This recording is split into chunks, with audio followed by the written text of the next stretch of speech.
Right, hello, welcome to Biker's Travelog on Revelator Alf. So, basically, today's topic is about what a lot of people call peg weighting, okay? So, now, I don't know about you, but I get a little bit confused about peg weighting.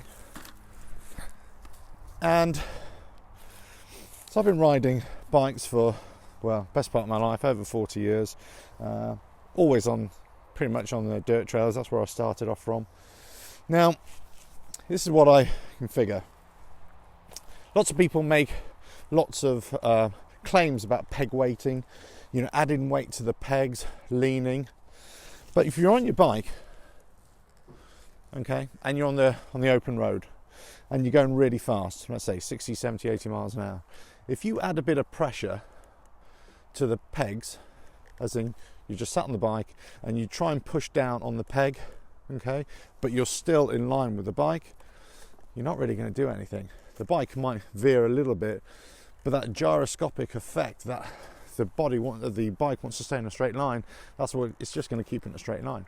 However, if you shift your weight one way, you can see the bike is actually moving there. The bike will turn, it will lean and turn, okay? So, I'll show you like this. Standing on 2 feet, okay? So you lift one foot up, you lean across, then your centre of gravity, your centre of mass is moved from this point to this point. So you're moving over. So what happens is that will actually pull the bike, pull the whole you and the bike into a turn.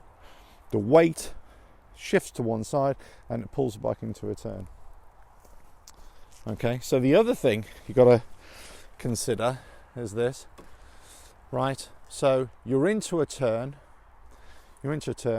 and the centripetal force wants to pull the bike into the inside of the bend.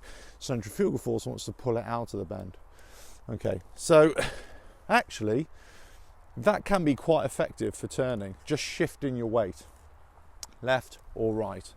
Now, when people talk about peg weighting, it's really about adding pressure to the peg. But really, when you're shifting your body, you're putting the weight on the one peg.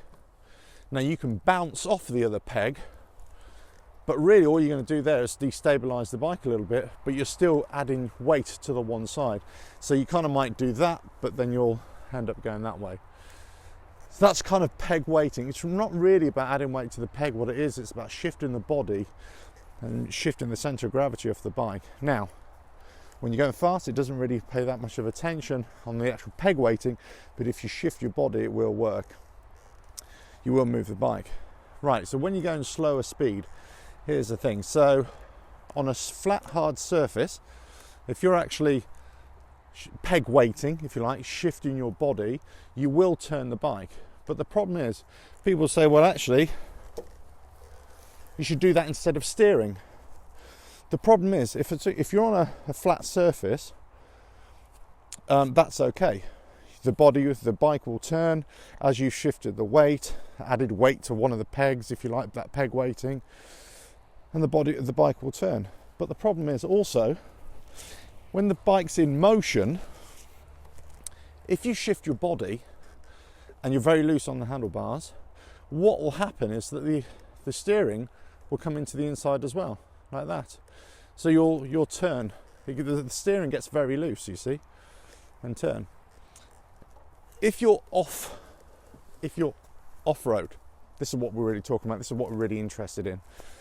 Okay, my experience is this: when you're off-road and you try and peg weight, or you actually shift your body, if you do nothing with the steering, you could easily fall off.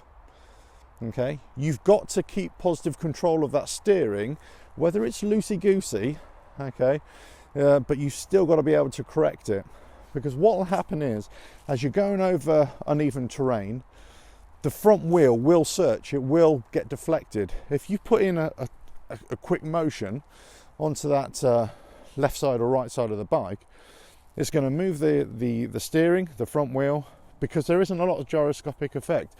So it is going to actually want to search, and it will deflect the bike. So the other thing you've got to consider is this.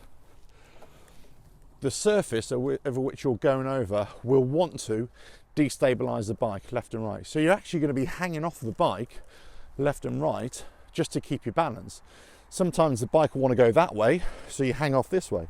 Sometimes the bike will want to go that way, so you hang off that way. You're constantly shifting your weight. Just as you're going uphill, you might want to stand up, get a better view, but also, put some weight on the front tire. When you're going downhill, you want to lean back, actually put some weight on the rear tire. You're constantly shifting your weight. But to actually just say that you need to peg weight or lean off the bike to turn without even considering steering, that's a big thing. So one of the best techniques I can tell you about is counter steering. Okay, so counter steering, when you're out on the open road, you're heading off onto a trail. If you push the bar forward in the direction in which you want to turn, so if I want to turn right, I slightly push the bar forward.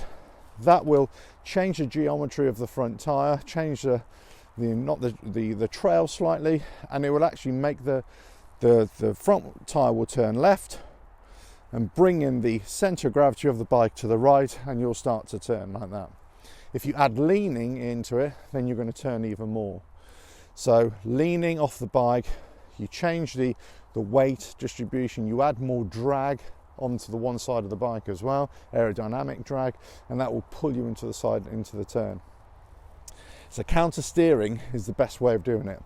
You can also do counter steering off-road as well, but what you got to understand is less than sort of 10-15 miles an hour, counter steering isn't really going to do anything. What you need to do is actually physically properly steer the bike in the conventional manner, and that's going to make you steer left and right. So when you talk about steering, when you talk about peg weighting, when you talk about shifting weight, leaning into bends off-road, you can't really talk about them in isolation. You've got to talk about them all together. One thing to note, obviously, off-road, you're going to be hitting ruts, cambers, the tyres are going to want to slip from under you.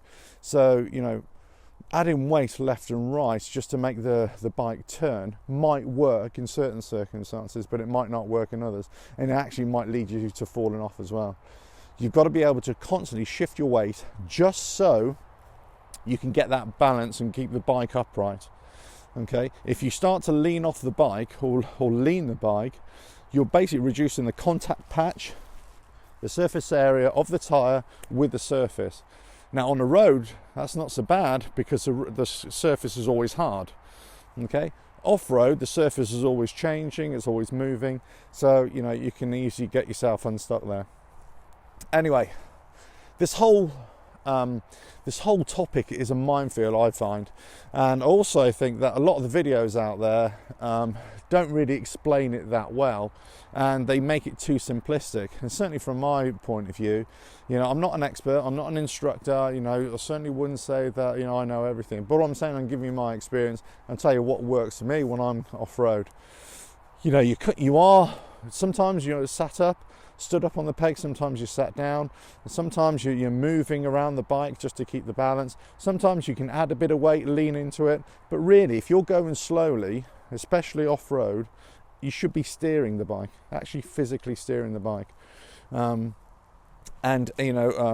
putting weight on the front tyre or the rear tyre as the case may be. Right, hope that helps. Hope you're enjoying the Bikers Travelog series on Revelator Alf. Please leave your comments. I'm sure everybody's got an opinion, of course they have, and everybody's got different, depends on the surface. You may want to stand up on the bike, you might want to sit down. The front tyre may search as you're going right, you might want to add a bit more power, go a little bit faster, sometimes go a little bit slower. It really depends what works for you. And all these different techniques, sometimes they conflict with each other. But this peg weighting thing, that's really more about shifting your weight from one side to the other. You move the center of gravity of the bike to one side, which will make it turn. Okay, but really slow speeds, really the best method is using the handlebars, and that's the one that's really going to get you in and out of ruts.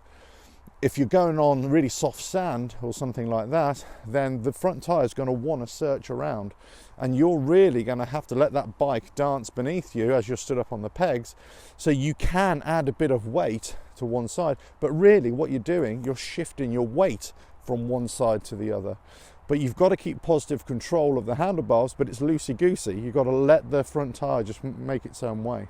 Okay, anyway, lots of scenarios, too much to go into one video, but hopefully I've answered some of those questions on the peg weighting issue. It's all about shifting your weight, and that's really key when you're off-road, because you know the bike's going to want to slip from under you. You've got to shift your weight left and right, forwards and backwards, just to get the best possible traction that you can on the bike. Right, catch you on the next Bikers Travelog, whenever that is. Cheers now.